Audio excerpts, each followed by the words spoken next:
Good evening. This is Ken from Refuge, Rochester. Thanks for joining us for our second week of our Welcoming the Stranger reading plan. I wanted to start out reading the passage we read in the book of Numbers.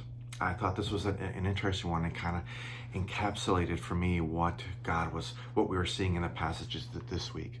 The community is to have the same rules for you and for the alien living among you. This is a lasting ordinance for the generations to come. You and the aliens shall be the same before the Lord.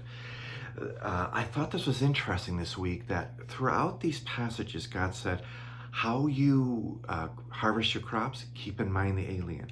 How you apply your laws in your courts, keep it the same for aliens. And right here, he explicitly says, I will view the alien, the foreigner living among you, exactly the same. It makes me think of something that was said in a very important book that came out in the year 2018. It was a book called Christian Hospitality and Muslim Immigration in an Age of Fear. It was written by a gentleman named Matthew Kaming. And one of the things he said in that book that was very important was that there's a universal human temptation to control and finally neutralize cultural, social, and ideological differences between people in a country.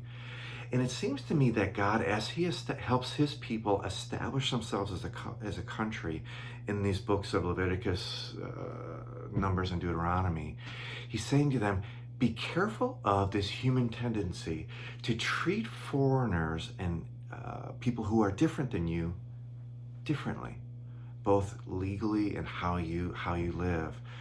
And so our big thought for us this week is that Christians today, we welcome and embrace refugees and aliens, people who are different than us, as a way of keeping in step with God's Spirit and his heart, rather than giving into our own human tendencies, because we will naturally, in a human way, treat people different than us differently. And God says, I'm going to treat the alien and the foreign living among you exactly the same to his people.